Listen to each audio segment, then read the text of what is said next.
Hey, friends and family, Daniel Wallace here. I just wanted to take a minute and touch on a subject that touches all of us. It's affordability and housing. So, this is not just a poor man's issue. This is not a lazy man's issue. This is a nationwide issue that we're facing. And today, what we're going to do is take a look at how it's specifically impacting Colorado Springs across various income levels. So what I'm going to do without further ado is share my screen and let's take a look at this housing chart. It was just updated. It's provided by the Colorado Springs Housing and Community Vitality Department. And I'm gonna hit share. Hopefully this screen is what you guys are seeing right now. And it basically just shows what affordable housing is, what attainable housing is. You can see right here in these definitions what each one of those items are, what they mean per definition. And then you see here, based on income, you have income for those who are making below 27,000 and all the way up to those who are earning 110,000 or more. And it shows kind of what their housing needs are each level and what percent of these people are considered cost burdened. And that's a key definition here too, is what is cost burdened? So it's showing here that 37% percent of households are paying more than 30% of their income on housing and utilities, with only 17% of them paying more than half of their income on housing. So what that means is, 17% of the population here of those who are cost burdened, those guys are spending more than 50% of their income on rent and utilities just to survive. And what that causes people to do is then they have to choose between essentials like, do I get groceries or do I pay rent or my mortgage? Um, and so you'll see here how that breaks down in terms of renters and homeowners. Obviously, those who are earning 27,000 and below, you're going to see more renters in that pool. And only like it looks like 45% of homeowners in that income bracket here. And you'll see that as their income goes up, more of them are homeowners, right, versus renters. And by the way, this is the income for a household.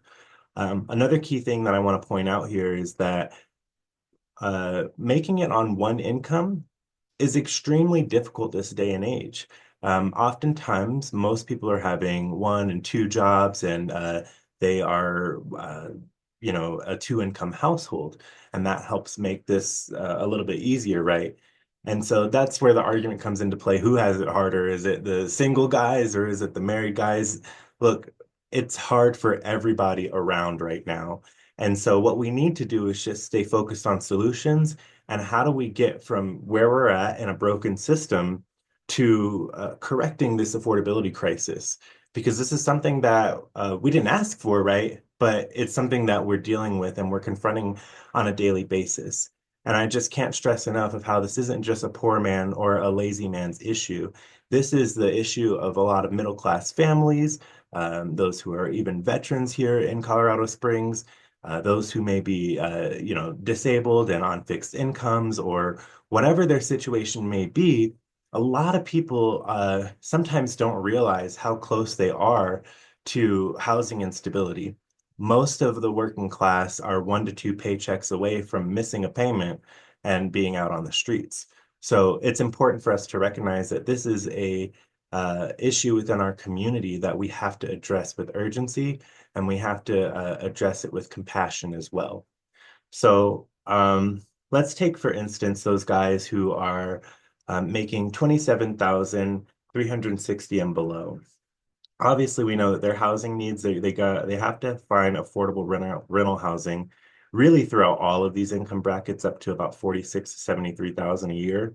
Affordable rental housing is a really, really important thing for these individuals or families to find, as well, especially shelters or transitional housing and permanent supportive housing if they fall on that. Those situations can put up individual or even a family in a position to where they can level up to that next bracket and that next bracket. But the first things first usually is fixing the housing situation. So if they are homeless and are if they're struggling with housing, the first thing that we need to do for those guys are to find a program to where they can get in there and work through that. That's extremely important for those guys. The next bracket, I'll kind of jump over to what a lot of people don't think is low income anymore because there was a time where this was normal. This was the average income. And if you were making 45 grand a year as a single person, you were doing great. Well, times have changed. And we know that the cost of living hasn't kept up with minimum wage or wages in general. And so we're dealing with this inflation. And what we're seeing is the result of now someone who makes 45 grand a year. Well, if they want to be in a position where they're only spending 30% of their income on rent slash mortgage or utilities, well, 30% of a 45 annual income is about $1,100 a month. And so then you say, oh, well, what kind of house could I find for 1,100 bucks a month, And maybe they've got a big family, maybe that doesn't really work out for them. And for everybody's situation is different. But the goal is to try to make and find affordable housing, right, in that income level. So it's still important for that income bracket to look for affordable rental housing, find attainable rental housing, affordable home ownership programs. They're in the green light for that.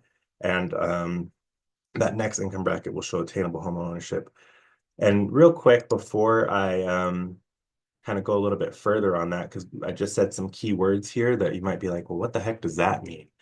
Well, affordable housing, with a capital A in the affordable, is housing that is subject to restrictions in the form of long-term rent limits, or in the case of for sale housing, resale to a subsequent low to moderate income household. That's affordable housing by definition. Affordable housing or housing affordability, those ones don't have the capital A, that's any housing that doesn't require more than 30% of household income to secure. And then there's attainable housing, where there's housing that is affordable to households earning the area median income or above. So I just wanted to demystify those definitions real quick because I just mentioned them. And that's exactly what they call the three A's of affordable housing. Um, and you'll see here, looks like in that bracket, we've got about 45% renters and 55% homeowners. So this is the income bracket where you really start to see those first-time buyers pop up. And those guys are very near and dear to my heart because what's been happening is, the renters and would-be first-time buyers have been pushed out of the housing market just because they either believe that they can't find affordable housing, or the prices are just too high. Maybe their situation's a little bit different, and uh, they've got to spend money on something else. Who knows what people's individual situations may be, but these guys are struggling to get their foot in the door. And I just can't help but encourage you enough to know that there are affordable housing solutions out there. There are options out there for you. And there are even affordable mortgages that you can get into as well. A lender can talk more about it. And I work with a very established and experienced lender who knows those programs in and out. And so it's important that you just start the conversation because the general consensus that I'm getting right now is a lot of people who are in this income level of 46,000 to 73, they don't think that home ownership is a possibility or a reality for them. And I cannot tell people enough of how wrong they are and just how they've got to stay optimistic about it and just be informed too. So, one of the best ways that you can get informed is by talking with someone who deals with this day in and day out. And as a real estate broker here in Colorado Springs, I deal with this affordability crisis day in and day out. And I run into a lot of people, even if they're just renters, right? That are struggling to find adequate housing needs with their income. And so I work with people to identify affordable housing solutions and options and what may be the best fit for them.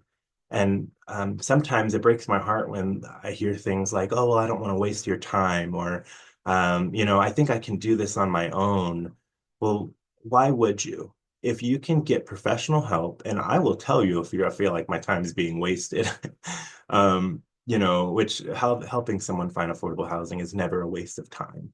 It is almost always the most important thing that we can do for, you know, in my work. That's really what gives me the warm and fuzzies and keeps me going. It's just being able to help somebody level up. I always love doing that professionally as a manager and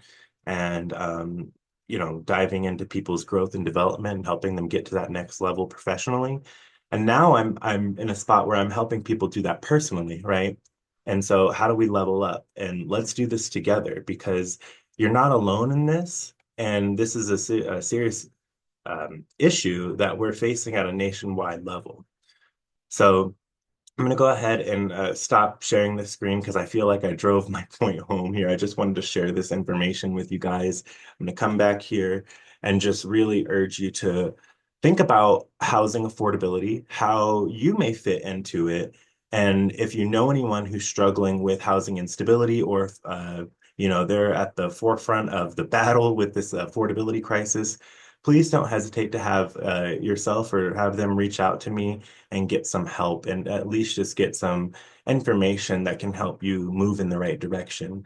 Because, like, for instance, even though I don't professionally work with apartment complexes, I'll still give you the resources that you need to locate those apartment complexes that are offering affordable housing solutions that could be a benefit to you, even if I'm not getting compensated or experiencing a benefit of that.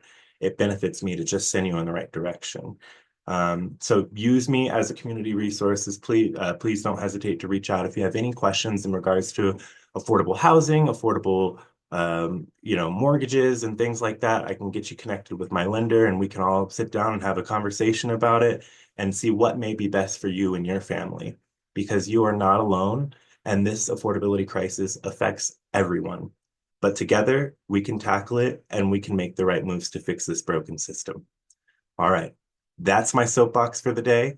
I hope you have a wonderful day today and just go out there, kick butts, take names, and don't forget that you're not alone. All right. Till next time.